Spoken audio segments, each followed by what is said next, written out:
नाज़रीन, नसीम नगर थाने जी अल शहबाज कॉलोनी में एक दिल दुखाईंदड़ क़यामत खेज़ वाक़ियो पेश आयो आहे, जिथे हिकु सॻे पुट पंहिंजी जीजल माउ खे गोली हणी क़त्ल करे छॾियो आहे।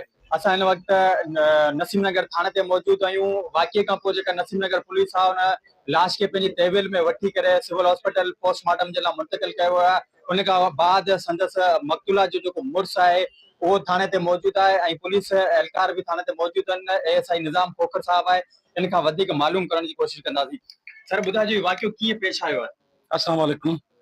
वाक़ियो त जी असां पंहिंजे रूटीन मुताबिक़ गश्त में हुयासीं, जो बाबर कासमाबाद, बशीर खान साहब ऐं एसी कासमाबाद, मुख्तार कार कासमाबाद इंक्रोचमेंट में हुयासीं। उते ई नज़दीक हुयासीं जो असांखे अहिड़ो इतला मिलियो। मां मोबाइल ऑफिसर आहियां। इतला मिलियो त मां घर में अहिड़ो पियो थिए, पोइ मूं पंहिंजे डीएसपी साहब खे इतला ॾिनो। मूंखे साईं इजाज़त ॾियो त मां वञा। वियासीं, फौरन पतासीं उते त हिन जवाबदार हनीफ़ पंहिंजी माउ खे तक़रीबन 7-8 फायर करे 7-8 फायर हा मारे ऐं हे फरार थियो। असां भॻासीं पतासीं, पर हीअ असां खां 2-3 मिंट अॻे निकिरी वियो। ठीकु आहे। पोइ वरी असांजे पोयां फॉलो कयो, मगर ही गलियुनि मां घटियुनि मां भॼी वियो। पोइ असां अंदरि वियासीं। जेको सो जेका हुई मैडम रुखसाना ज़ात मरी, बाइकास मरी आहे, जेका क़त्ल थी आहे। हा, क़त्ल थी आहे। हिन जी सॻी माउ हुई। बेदर्दी सां हुनखे फायर करे क़त्ल कयो वियो। बसि लाजन जो अंदाज़ो पुछो, पाड़े वारनि सभु गॾिजी ॿुधायो त हिन जो पाण में झगड़ो हले पियो, माउ जो ऐं पुट जो घरेलू तकरार। हिन जी ज़ाल सां कंहिं जा इख़्तिलाफ़ात हुया। पोइ असां अहिड़ो बाबर साहब अची वियो। असां उते पोस्टमार्टम जे लाइ मैडम खे खयूं, एम्बुलेंस घुराई, वियासीं उते पोस्टमार्टम कराए वग़ैरह आयासीं। जवाबदार फरार आहे।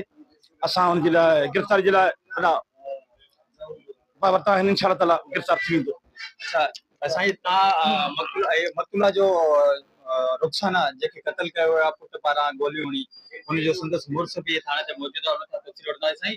साईं ॿुधायो कीअं क़त्ल कयो? जेको जवाबदार आहे उहो तव्हांजो छा थियो? हिकिड़ो ई पुटु आहे साईं, हिकिड़ो ई पुटु आहे जेको साईं तव्हांखे बयानु कयो। इहा ई ॻाल्हि मां पुटनि जो 2-3 साल अॻु इहो सिध पैसो जो थींदो आहे न, मां पंहिंजो मीटर बसि घुमाए हिन ॻाल्हि खे मन हो चए बाबा तूं हिन ॻाल्हि खां टर छॾ। बसि पोइ ईअं कंदे कंदे इख़्तिलाफ़ न मञे हो। वरी मां हिन पुट खे इहो 2-2.5 साल मुंहिंजो घर छॾे वियो हलियो शिकारपुर, लॾे होॾे 3 साल खनि मुंहिंजे घर में न आयो। वरी बि पोटा नंढड़ा 2 नंढड़ा, उन्हनि लाइ मां रोए या मां बि रोवां त बाबा शादीशुदा पाण बि? हा, शादीशुदा आहे। 2 पुट हाणे। केतिरी उमिरि अथव?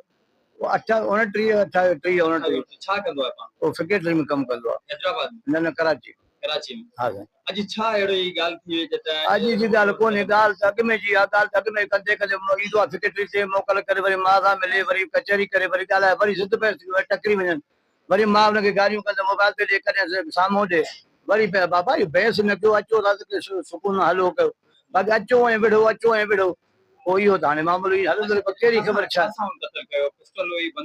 साईं, मूंखे का ख़बर कान्हे। मां ड्यूटी ते हुयुसि पंहिंजे, मां नाइब खास पटे वालो कची आबादी में।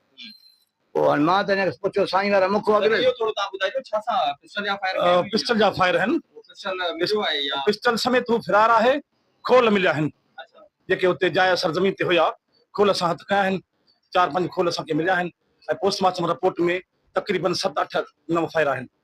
अच्छा साईं, तव्हां इहो ॿुधाइजो तव्हांखे वाक़िए जी, तव्हां जेॾी महिल इहो वाक़ियो पेश आयो उन टाइम ते तव्हां घर में मौजूद कोन? मां ऑफिस में, मूंखे त ऑफिस में फोन आयो, डायरेक्टर ते वेठो, मूंखे फोन कयो त डायरेक्टर वेठो, सभु ऑफिसर वेठा, पटे वाले कोन। मां हिकिड़ो आहे बस, 3 महीना मुंहिंजे रिटायरमेंट में मां उते वेठो। जीअं जो इतला मिलियो तव्हांजे पुट जी पहिरीं का क्रिमिनल एक्टिविटी रही आहे? कुझु बि न, कुझु बि न। ओ हिकिड़ो पुट का शिकायत कंहिं शइ जी कोन्हे। हे रुगो ख़ुदा जो ॾमर इहो थियनि ज़ाल लाक मौत हीअ ॾिनी आहे, भाग वरिती आहे। हिनखे 2 साल, हुनखे मुंहिंजी धीअ खे बचा, हिकिड़ी न्याणी, हिन पुट खे 2 पुटड़ा। हाणे इन ॻाल्हि में ससु नुंहुं जो इख़्तिलाफ़? हा, ससु नुंहुं पाण खे 2-2.5 साल में न मिलियूं, न ॾिठियूं अथऊं।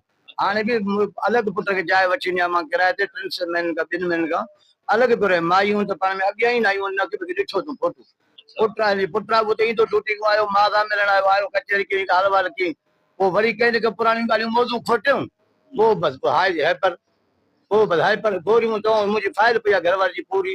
ॾिसो त हिनखे मां कहिड़नि डॉक्टरनि इलाज करायो आहे, किथे करायो आहे, त बाबा जी बचा थिए, स्लो थी।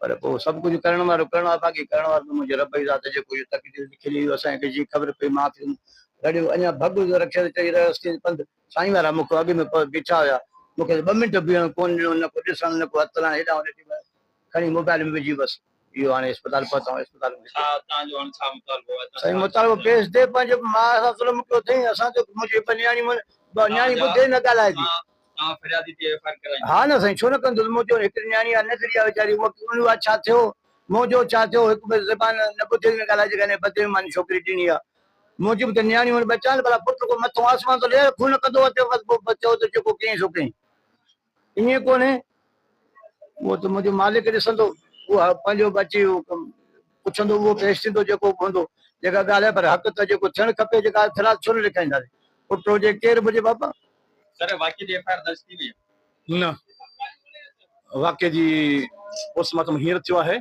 थाणे ते आया आहियूं इंशाअल्लाह ताला कलाक में थी वेंदी ऐं मज़लूम जी ॻोल्हा जारी आहे मुलज़िम जेको फरार आहे हनीफ़ छा उम्मीद आहे केतिरी देर ताईं नंबर ट्रेस कयूं पिया मोबाइल जो ऑफ आहे असां एस जो साहब अब्दुल मालिक कपिड़ो कोशिशूं करे पियो इंशाअल्लाह ताला अरेस्ट थी वेंदो